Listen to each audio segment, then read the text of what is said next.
கொள்ளையிலே ஒரு மரமா குல குலையா காய்த்திடுமே குலையா காத்திடுமே அது குல குலையா காயாமல் குலையா காயாமல் பாதகத்தி சண்டாளி குளத்திலும் வந்தால்வாரே சாலையிலே ஒரு மரம் சாதிக்க காய்க்கும் மரம் அந்த சாதிக்க காயாமல் ஜனத்திலும் பிள்ளைகளை ஒரு மரம் ஏலகா காய்க்கும் மரம் ஏலகா காயாமல் இனத்திலும் வந்தால்வாரே குப்பையில மேய்ந்து வந்த ஒரு கோழி அங்கும் மலடாச்சோ வேலியிலே மேய்ந்து வந்த வெள்ளாடு மலடாச்சோ என் மந்தையில மென்று வருவாடும் மலடாச்சோ இவைகளெல்லாம் குஞ்சுகளோடு குட்டிகளோடு வாழ்ந்திருக்க மலடி மலடி என்று மாநிலத்தில் வாழலாமா இது மன்னவன முன்னாலே அழுது புலம்புகிறார் சொல்லி புலம்புகிறார் என்ன பிள்ளை இல்லா வாசலுக்கு பெரியோர்கள் வருவாரோ மதலை இல்லா வாசலுக்கு மதலை இல்லா வாசலுக்கு மாநிலத்தார் வருவாரோ மதலை இல்லா வாசலுக்கு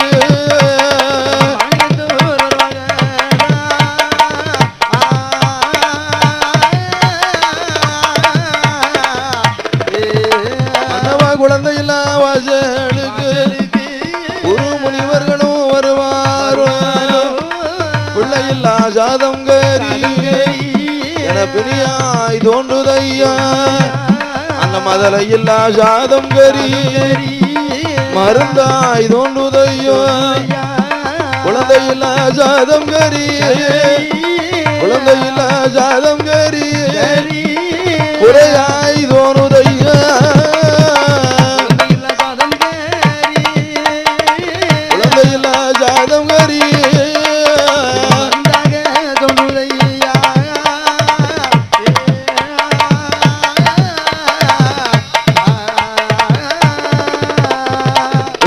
சாதங்கரி பிணியாக எனக்கு தோணுகிறது மதலை இல்லா சாதங்கரி மருந்தாக தோணுகிறது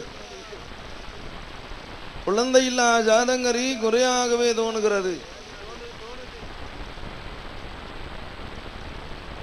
அண்ணவன் இடமதிலே மங்கை அவள் அழுது விளம்புகிறாள் அதனால் மன்னாதி மன்னவன் இடமுடி தரித்த வேந்தன் மங்கையால் இடமதிலே ஆறுதலை தேறுதலை சொல்லுகிறார் சொல்லும் வேலை மங்கையவள் என்ன சொல்கிறார் நான் ஆண்டியை தாடித்தேனோ அறக்கொடுமையே கொத்தனானோ புறம் மறக்க அது பாதகத்தீனா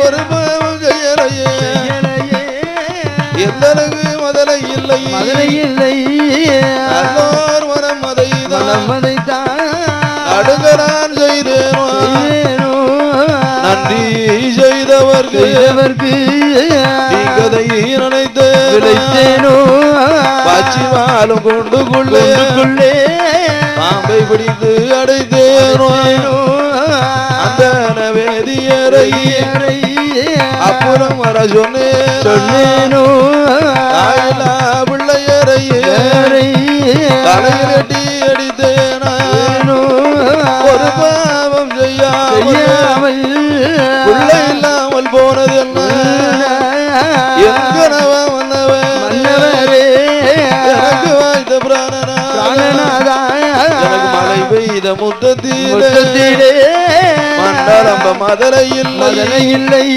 அந்த மண்ணால இந்த கைனாலே மடி பிடிக்க மதலை இல்லை கணவன முன்னாலே அழுது விளம்புகிறாய் நிறை குணத்து தண்ணீரிலே இளம்ப மதலை இல்லை கரிகரையும் அந்த மதலை இல்லை தட்டிலிடும் சாதம் கறி வாரி உண்ண மதலை இல்லை ஆத்தங்கரை அழுது வர குளத்தாங்கரை உடந்தூக்க மனக்காலம் சென்று போனவா காலம் சென்று போனவா பருவம் செய்ய பிள்ளை இல்லை சென்று போனவா காலம் சென்று போனவானா செய்ய பிள்ளை இல்லை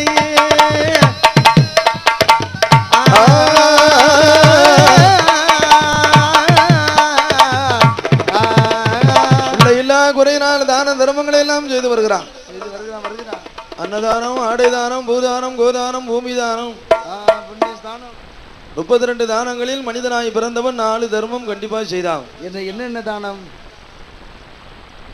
4 தான தர்மம் செய்தானே ஆனால் அப்படி வானவர் நாடு வழி திறந்து விடுமா சரிதான் அமராதி பதவி அடைந்து விடுவார் என்பது சத்தியம் அப்படி அன்னதானம் எத்தனை தானங்கள் இருந்தாலும் போதும் என்று சொல்லக்கூடிய ஒரே தானம் அன்னதானம் மனிதனுக்கு எதை கொடுத்தாலும் காணாது 10 ஏக்கர் நிலம் இருந்தாலும் கூட 2 ஏக்கர் வாங்கணும்னு நினைப்பேன் 100 பவுன் நகை இருந்தாலும் 10 பவுன் வாங்கலாமே அப்படி நினைப்பேன் சரிதான் அம்மா கையில் சாமி கும்பிட்டு இருப்பாங்க அம்பாளுக்கு 20 பவுன்ல ஒரு நெக்லஸ் புதுசாக பண்ணியிருப்பாங்க டிசைன் புதுசாக இருக்க மாடல் இப்போ தான் இறங்கியிருக்குன்னு நினைக்கிறேன் போய் உடனே ஆர்டர் போடணும் என்ன செய்யும் எவ்வளோ கொடுத்தாலும் 10,000 இல்லை 1 லட்ச ரூபாய்க்கு புடவை கட்டினாலும் அடுத்த 110,000 கூட வச்சு வாங்கணும் கேட்கணும் எங்கள் வீட்டுக்காரி அவ்வளோ விலை உயர்ந்த புடவை கட்டியிருக்கால சும்மா போயிடலாமா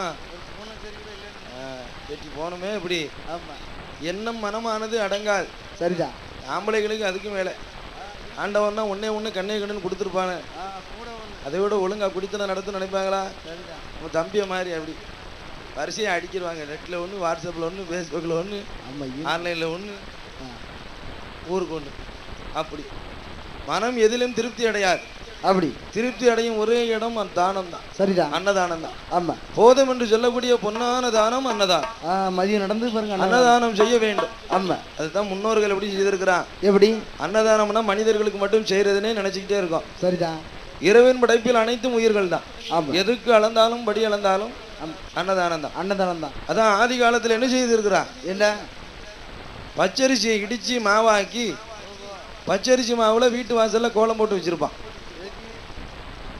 அந்த பெண்மார்கள் கோலம் போட்டு வைத்திருக்கும் பொழுது சரி சிற்றெரும்புகள் எறும்புகள் கூட்டமாக வந்து அப்படி அந்த அரிசி மாவை எடுத்துக்கொண்டு தன் உணவாகவும் சேகரிக்கவும் செய்து கொள்ளும் சரிதான் அதுவும் ஒரு அன்னதானம் தான் அப்படி அதுவும் ஒரு உயிர் தான் ஆமா லட்சக்கணக்கான உயிர் சாப்பிட்றோம் குறையாம ஆயிரக்கணக்கிலாவது காலையில என்ன செஞ்சிருவோம் ஆமா சாப்பிட்டு ஆயிரக்கணக்கான உயிர்களுக்காவது படி இழந்துடலாம் ஒரு குத்து மாவுல ஆமா அது ஒரு அன்னதானம் சரி காலையில எந்திரிச்சோன்னா நாய்க்கு கொஞ்சம் சோறு வச்சிருப்பா அது சாஸ்தா ஆமா அப்படி சொல்லிடுவாங்க அது ஒரு அன்னதானம் காக்காய்க்கு சோறு வச்சிருந்தோம்பா அது நம்முடைய முன்னோர்கள் அது ஒரு அன்னதானம் ஆமா சனி பகவானால் எதுவும் பிரச்சனை இருந்தா தீந்துரும் அது ஒரு அன்னதானம் அப்படி அன்னதானம் செய்ய வேண்டும் என்பதை முறையாகவே இந்து மதத்துல பிரிக்க முடியாம வச்சிருப்பான் ஆமா தோன்றி இருக்கு பிறருக்கு உயிர்களுக்கு படி இழந்து விட்டுதான் நாம் பசியார வேண்டும் என்பதற்கு தான் காலையில என்னது பச்சரிசி மாவுல கோலம் பச்சரிசி மாவுலயே கோலம் போடுதாங்க கோலம் போடுறதே நிறுத்தியாச்சு அப்படியே போட்டாலும் என்னது சுண்ணாம்புகளில் போட்டு அறுக்கி திரிச்சு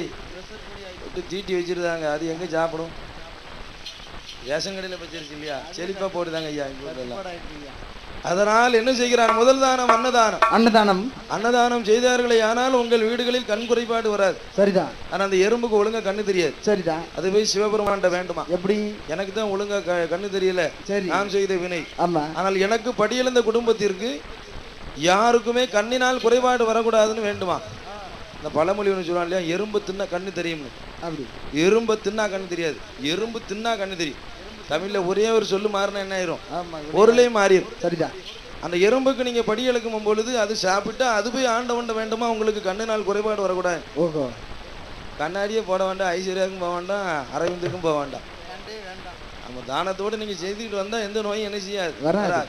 இரண்டாவது தானம் ஆடை தான். ஆடை தானம் மானம் உயிரை விடவும் பெரியது என்று சொல்வார்கள். அப்படி அந்த ஆடையை ஏழை எளியவர்களுக்கு இல்லாதவர்களுக்கு நீங்க கொடுப்பீர்களே ஆனால் சரிதான், உங்கள் குடும்பத்தில் மான பிரச்சனையே வராது. மானத்தினால் எந்த ஒரு கௌரவ குறைச்சலும் வராது. மூன்றாவது தானம் கோதானம். கோனா பசு. ஒரு பசுமாடு கணவனை இழந்த கைம்பெண்ணிருக்கோ, சரி, ரொம்ப கஷ்டப்பட்ட ஏழை குடும்பத்துக்கும் நீங்க தானமா வணங்கினீங்கன்னா ஒரு மாடு ஒரு குடும்பத்தை வளர்த்துரும். வணக்கம். அந்த மாடு அந்த குடும்பத்தை வளர்த்து விடும். அதனால அந்த குடும்பத்திற்கு சரி குடும்பமே உன்னை எந்திரிச்சு வாழ்த்தும். அவராசா நல்லா இருக்கணும், என் குடும்பமே நல்லா இருக்கணும், நல்லா இருக்கணும். பசுமாடு தானமாக வழங்குபவர்களுக்கு அப்படி இறைவனுடைய அருள் பரிபூர்ணமாக கிடைக்கும். ஆமா, கிடைக்கும். ஏன்னால் அது அன்னலட்சுமியாக சொல்வார்கள். சரிதான். ஒரு பசுமாட்டுல ஒட்டுமொத்த இறைவனை என்ன செஞ்சிருவாங்க, உச்சில இருந்து உள்ளகால் வரைக்கும் ஆமா நிவர்த்தி செய்திருவார். சரிதான். நாலாவது தானம் பூமி தானம். ஆமா, ஒரு 10 ஏக்கர் நிலம் வச்சிருந்தேன்னா ஒரு 5 சென்ட் நிலத்தை இல்லாத ஏழை எளியவனுக்கு பட்டா போட்டு கொடுத்துருங்க. ஆமா, கொடுத்துட வேண்டியது. ஒசுக்குன்னு சொல்லிட்டீங்க தம்பி. ஆமா, சென்ட் நிலம் எங்க போய் நிக்கி 5 லட்சம் 10 லட்சம் 15 லட்சத்துல நிக்கி. சரிதாமனே, சென்ட் 15 லட்சம்னா 10 ஏக்கர் நிலம் எத்தனை லட்சம்னே, எத்தனை கோடி. ஒரு 5 சென்ட் இல்லாத ஏழைகளுக்கு எழுதி வைத்தீர்களே ஆனால் அப்படி வானவர் நாடு வழி தெரிந்து விடும். இந்த 4 தர்மம் செய்யணும். ஆனா மன்னாதி மன்னவன் மொழி தரித்த வேந்தர் 32 தான தர்மம் முறையாக செய்வான. அவன் கோவில் கண்ட இடங்கள் எல்லாம் கோபுரத்தை கட்டி வைத்தான், கொடிமரத்தை நட்டி வைத்தான், வெட்டி வைத்தான்.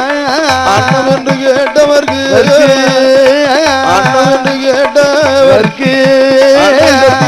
கட்டி வைத்தான்.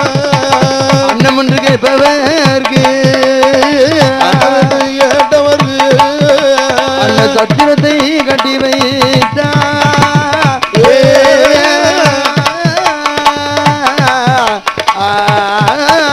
அயம்பாலில்லா பிள்ளையர்க்கு வான்மடமும் கட்டி வைத்தான். சுமை கொண்டு வாரவர்க்கு சுமை தாங்கி கட்டி வைத்தான். அந்த வேதியர்க்கு அரச மரம் படித்துறைய மன்னாதி மன்னவனும் அந்த அம்புலி மகாராஜ மன்னன் தூரத்துக்கு தூர வழி சந்தீரம் கட்டி வைத்தான். அவங்க அதத்துக்கு கல்மண்டபம் அமைத்து வைத்தான். தாகத்திற்கு தாகவழி காதவழி தண்ணீர் பண்டல் அமைத்து வைத்தான்.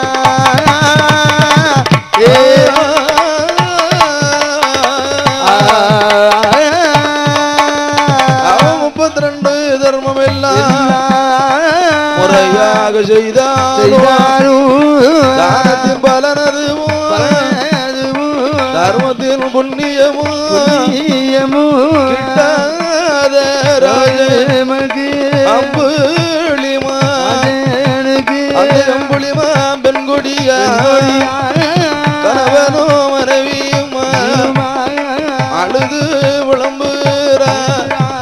அப்படி புலம்புமா வேலையிலே அந்த மந்திரி அரழைத்து ஜோதிடனை வரவழைத்து ஜாதகத்தை பார்க்கும் வேலையே அம்புலிமா பெண்கொடிய ஊருக்கு வடபுறமா உற்றதொரு கொட்டலிலே ஈசான பார்வையிலே 108 படிகள் 108 படியதிலும் 108 லிங்கம் வைத்து குளவாலை தானும் நாட்டி அதன் அருகாமையிலே 60 அடி ஆழத்திலே 20 அடி அகலத்திலே ஒரு ஆள குளிய வேண்டிய வேள்வியது வளர்க்கவே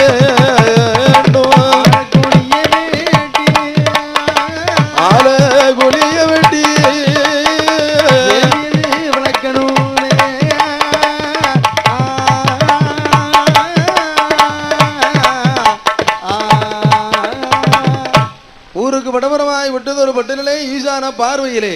அந்த பார்வையிலே 108 படி அமைத்து 108 படியதிலும் 108 சிவலிங்கத்தை உண்டு செய்து அதிலே ஒரு குளவாலையை நட்டி வைத்து அதன் அருகாமையில் ஆலநீல குழியை வெட்டி அந்த குழியிலே ஜானி கொண்டு தரைமொழிக்கு சந்தனத்தால் கோலம் போட்டு 4 வகை சொல்லிகளை வரட்டி நையானது இட்டு 108 மூலிகைகளை போட்டு கலைகோட்டு மகரிஷிய வரவழைத்து யாகமானது நீ வளர்ப்பையானால் அந்த 48 நாளாக ஒரு மண்டலம் யாகம் ஈடேறியுமானால் அந்த 108 படியதிலும் அந்த லிங்கத்திலிருந்து 108 பிள்ளைகளாய் உனக்கு பிறக்கும். குளவாலையிலே ஒரு அம்பிகையால் அவதரிப்பாள் அல்லவா? நீ ஒரு பிள்ளை கேட்டாய் அல்லவா?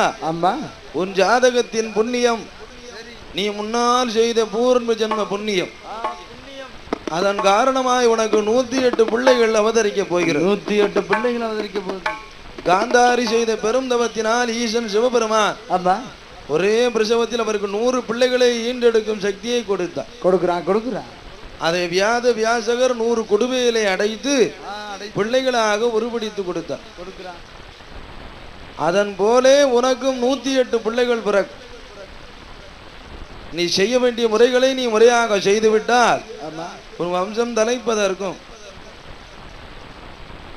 இந்த உலகை கலியுகத்தை ஆள்வதற்கும் அப்படி கலிய குறும்புகளை செய்வதற்கும் 108 லிங்கத்திலும் 108 பிள்ளைகள் அவதரிப்பான். புலவாலையிலே அந்த மார்க்கமாக இசைக்கு அம்மாளாக பிறப்பா என்று சொன்ன உடனே அந்த வார்த்தை காதில் கேட்டு சந்தோஷ மனம் மகிழ்ந்து அப்படி நல்லதென்று அவன் ஆட்டுமென்று சம்மதித்தான் நல்லதென்று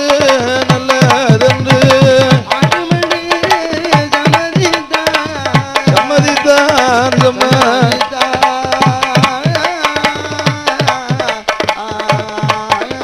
அந்த ரோமபுரி தளத்தில் வரும் கலைக்கோட்டு மகரிஷியை ரிஷியா சங்கரை பாங்குடனே அந்த அம்புலிமா தேசத்துக்கு அந்த ஊருக்கு வடபுறமா உற்றதொரு பட்டலில ஈசான பார்வையில 108 படியமைத்து 108 லிங்கம் வைத்து உளவாலத்தானு நாட்டி 48 நாளாக யாகமது வளருதையா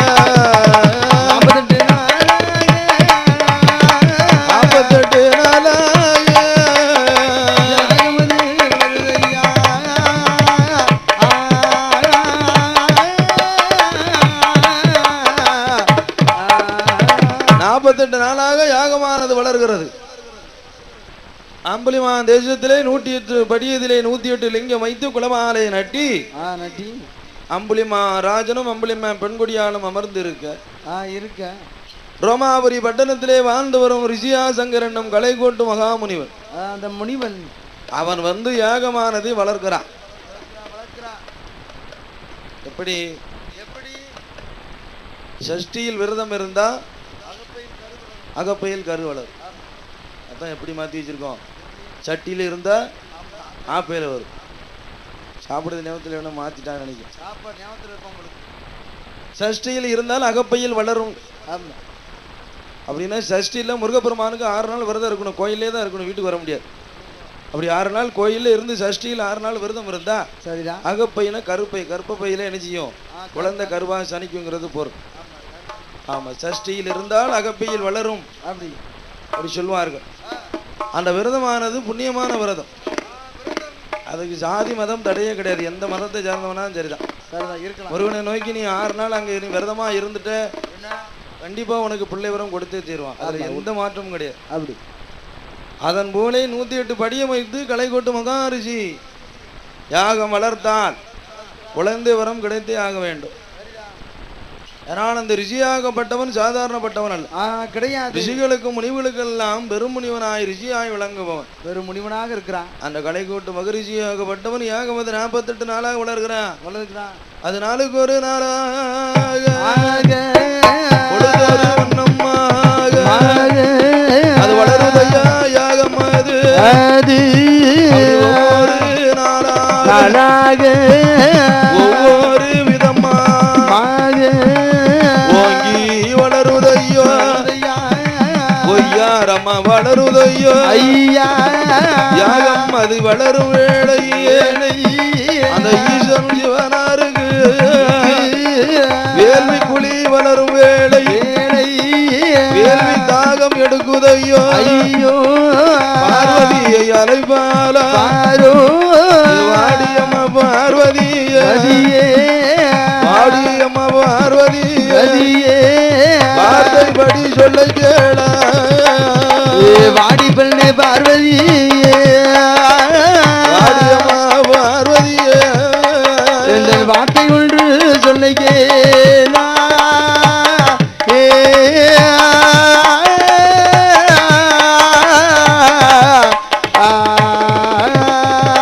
அம்பளிமா ராஜமன்னன் யாகமானது வளர்த்து கொண்டு இருக்கிறான். பிள்ளைக்காக வேண்டி பெரும் தவமாக இருக்கிறான். பெரும் தவமதை புரிந்து வருகிறான். சரி, இப்ப அதுக்கு என்ன செய்யலாம்? என்ன செய்யணும்? அவனுக்கு பிள்ளைகளாய் நாம் தான் பிறக்க வேண்டும். ஆமா, பிறக்கணும். பிள்ளைகளாய் நாம் தான் பிறக்க வேணும்னு சொன்னான். சரிதான். அவனுக்கு பிள்ளையாக பிறக்கும் அளவிற்கு அவன் செய்த தவம் தான் என்ன? என்ன தவம் அது? 48 நாள் அண்ணன் தண்ணி ஆகாரம் அருந்தாமல் உன்னையும் என்னையும் நினைத்து, சரிதா, 108 படியதிலே 108 லிங்கத்தை வைத்து குளமால நட்டி பூஜையாக செய்து கொண்டு இருக்கிறான். பிள்ளைக்காக வேண்டி தவமா இருக்கிறான். பெரும் தவமதை புரிந்து தாய்மார்கள் செய்த தவத்துக்கு ஈடே கிடையாது. ஆமா, உண்மைதான். குழந்தைக்காக வேண்டி 21 மாதந்தாரம் முருகன் கோயிலுக்கும் சங்கரன் கோயிலுக்கும் நடையோ நடப்பாங்க. ஆமா, நடையோ நடப்பாங்க. அங்கேயே தங்கி இருக்கணும். நைட்டு தங்கி ஒரு நாள் காலையில சரிதா குளத்துல குளிச்சுட்டு ஆண்டவனை வணங்கிட்டு அப்படி மண் சோறு சாப்பிடுவாங்க. இலை போடாம சோறு கறியும் ஆக்கி பிள்ளை வேணுங்கிறதுக்காக தங்கி இருந்து விரதமாக சாப்பிட்டு பெத்து எடுத்து அலாக்கி வளர்த்தி இன்னொரு கையில பிடிச்சி கொடுத்தாச்சுன்னு வை, நம்மளை தட்டி போட்டுருவான். எதிர்பார்ப்பு இல்லாமல் செய்தவர்கள் பெற்றவர்கள். சரிதான். எதிர்பார்த்தால் அவர்கள் பெற்றவர்களா இருக்க முடியாது. நம்ம பிள்ளைகளுக்கு இதை செய்தா நாளைக்கு நம்மளுக்கு செய்வான்னு எதிர்பார்க்கிறவங்க பெற்றவங்க கிடையாது. ஆமா, செய்தானே செய்யலையா நம்ம கடமை என்ன செய்யணும்? செஞ்சிடணும். திருப்பி நம்மளுக்கு செய்யறா, நம்மளை பாப்பா, நம்மள வசதியா இருக்கலாம், அந்த எண்ணமே என்ன இருக்கக்கூடாது, மண்டையில இருக்கவே கூடாது. அவனுக்கு செய்ய வேண்டியது நம்ம கடமை செஞ்சு முடிச்சிட்டோம். அவன் செய்தானே ஏத்துக்கணும், செய்யாட்டானே ஏத்துக்கணும். ஏன்னா அது நம்ம பிள்ளை இல்லையா? செய்தா கூட இருந்து சந்தோஷமா என்ன செய்யணும்? ஆமா, ஏத்துக்கணும். கஞ்சியும் சோறும் சாப்பிட்டு விடணும். செய்யலையா மனைவி இருந்தா பிடிச்சிக்கிட்டு கையை பிடிச்சிட்டு காசி நோக்கி என்ன செஞ்சிடணும்? நடந்து போயிடணும். ராஜா நல்லா இரு, என் கடமை முடிஞ்சு போச்சு. ஆமா, நான் போயிட்டு வரேன், கிளம்புறேன்னு கிளம்பி போயிடணும். ஆமா, நம்மளால பெத்த பிள்ளைகளுக்கு கூட என்ன செய்யக்கூடாது? இடைஞ்சலே இருக்கக்கூடாது. அந்த மன்னாதி மன்னவனுடைய தவத்தை கண்டு அம்பாள் நினைக்கிறான். அப்படி ஆனால் உண்மையிலே அவனுக்கு நான் பிள்ளை வரம் கொடுத்தாக வேண்டும் என்று சிவனும் சக்தியுமாகவே வருகிறார்கள். எப்படி வருகிறார்? அந்த கையில ஐயமலை கடந்து கருணை தங்கி உதயம் விட்டு சிட்டு நல்ல பறகு மலை என்பகு மலை அது வாசி படந்த மலை பங்குனி தேர்வோடு ஊசி படந்த மலை ருத்ராஜகாயோ மலை மலையான மலையடந்து வருவாரோ சிவசக்தியா மலையான மலை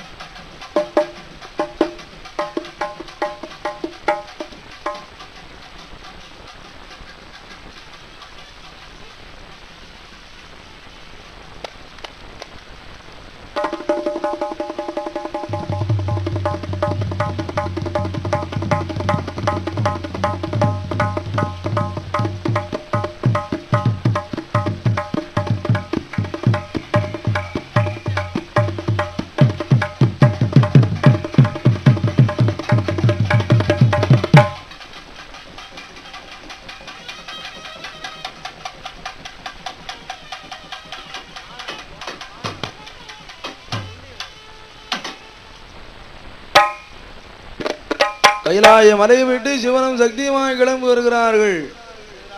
அங்கே 48 நாள் பூர்த்தி ஆகிறது. 48ஆம் நாளையிலே ஆண்டவன் சிவனாரும் சக்தியுமாய் அப்படி எங்கே வருகிறார்கள்? எங்க வருகிறான்?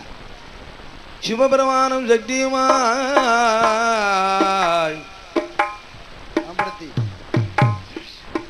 அம்புலிமான் தேசத்தில் அம்புலிமாம் பட்டணத்தில் அம்புலிமாராஜன் செய்யும் யாகமதில் ஈடேறி ராஜமன்னனாய் வருகிறார் சிவனார் சக்தியோடு அந்தர மார்க்கமாய்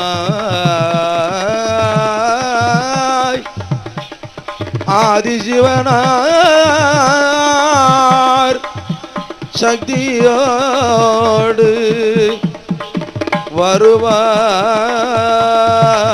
வருவார் வருவார்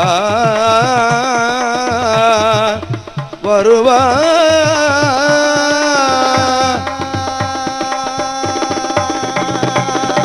அம்புலிமா பட்டணத்திலே ஈசனும் சக்தியுமாய் வந்து நிற்கிறார். அம்புலிமா ராஜமன்னன் செய்த தவமானது ஈடேறி அமர்ந்திருக்க வேளை களை கூட்டு மகரிஷியாக பட்டவன் தீர்த்தமும் திருநீரும் எடுத்துக்கொண்டு வருகிறார். திரு பிரம்பை கைப்பிடித்து வருகிறார். சிவனாரை சக்தியையும் மனதால் நினைத்துக் கொண்டு இருவேர்களும் இந்த 108 லிங்கத்திலே ஆவாகமாகி அப்படி பிள்ளையாக அவதரிக்க வேணும் என்று மனமாற வேண்டிக் கொண்டு என்ன செய்கிறார்?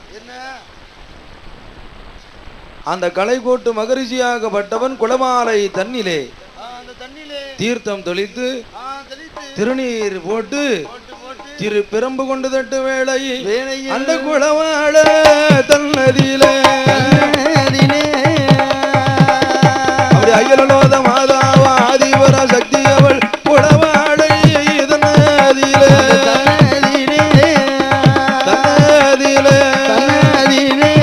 அவதரித்து வருவாளா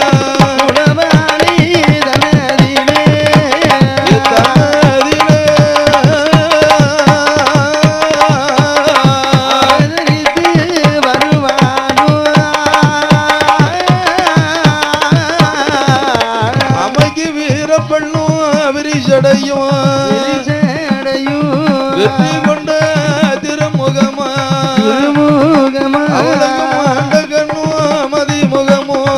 மதிமுகமோ மனிதரை போல் சுருவங்களா புருவங்களா சிவந்தனாவு முகமழகி நல்ல முகமழகி மயூருண்ட கண்ணழகி மஞ்சளைய முகமழகி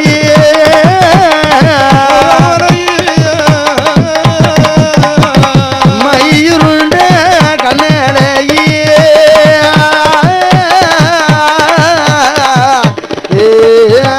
சேலகட்டும் உடையழகி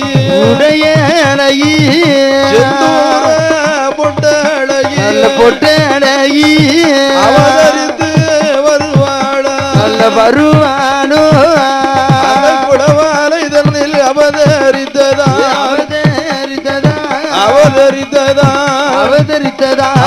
குளவால இசக்கி அம்மா